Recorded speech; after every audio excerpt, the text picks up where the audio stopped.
আসসালামু আলাইকুম viewers, Mukta's kitchen কর্নারে আপনাদের সবাইকে স্বাগতম। আজকে আমি লাউ দিয়ে মুরগির মাংস রান্না করব। তো চলুন দেখা যাক রান্নাটা আমি কিভাবে করছি। রান্নাটা করার জন্য প্রথমে আমি জিরা, রসুন, পেঁয়াজ, আদা, দারচিনি, এলাচ, লবঙ্গ আর 3টা শুকনো মরিচ দিয়ে একটা মশলা তৈরি করে নেব।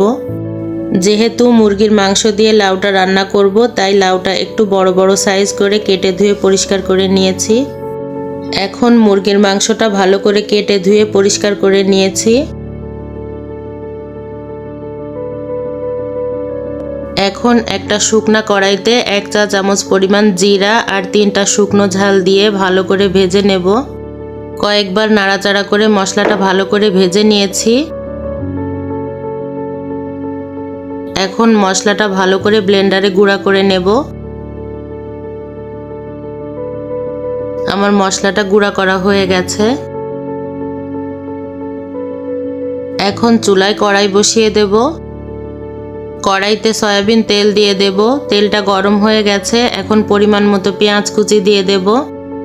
একটু নাড়াচাড়া করে মিশিয়ে নেব।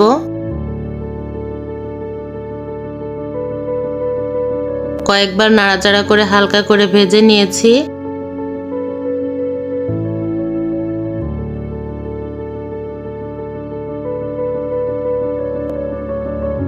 এখন আগে থেকে পেস্ট করে রাখা মশলাটা দিয়ে দেব।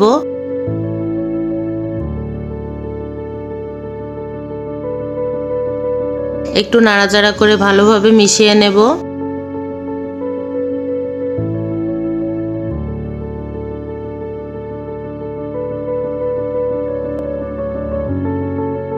এখন পরিমাণ মতো লবণ, হলুদ, মরিচের গুঁড়া দিয়ে ভালোভাবে নেড়েচেড়ে মিশিয়ে নেব।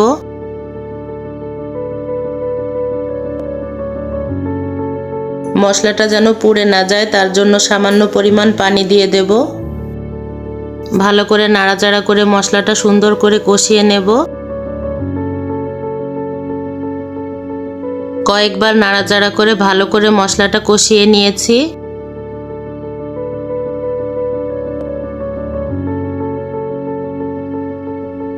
এখন মাংসটা দিয়ে দেব। মাংসটা দিয়ে ভালো করে নেড়েচেড়ে মিশিয়ে নেব।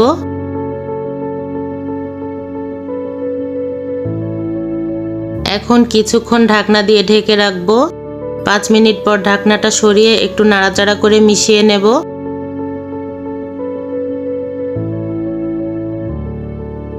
কেটে ধুয়ে রাখা আলু দিয়ে দেব। একটু নাড়াচাড়া করে মিশিয়ে নেব। এখন ঢাকনা দিয়ে আবার কিছুক্ষণ ঢেকে রাখবো। 5 মিনিট পর ঢাকনা সরিয়ে আবার একটু নাড়াচাড়া করে নেব। এখন কেটে ধুয়ে রাখা লাউয়ের টুকরাগুলো দিয়ে দেব।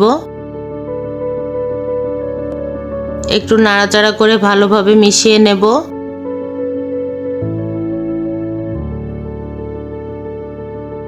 এখন ঢাকনা দিয়ে কিছুক্ষণ ঢেকে রাখবো। 5 মিনিট পর ঢাকনা সরিয়ে আবার একটু নাড়াচাড়া করে নেব। এভাবে কয়েকবার নাড়াচাড়া করে ভালো করে কষিয়ে নেব। এখন পরিমাণ মতো গরম পানি দিয়ে দেব।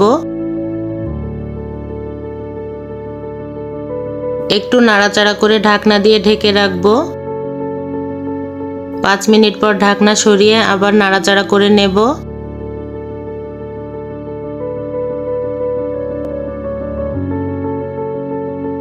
এই পর্যায়ে গুঁড়া করে রাখা মশলাটা দিয়ে দেব। একটু নাড়াচাড়া করে ভালো করে মিশিয়ে নেব।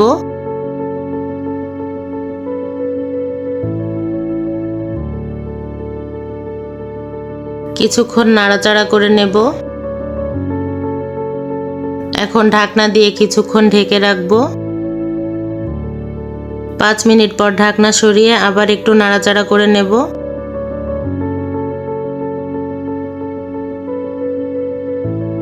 আমার রান্না করা হয়ে গেছে। এখন চুলাটা অফ করে দিয়ে ঢাকনা দিয়ে কিছুক্ষণ ঢেকে রাখবো।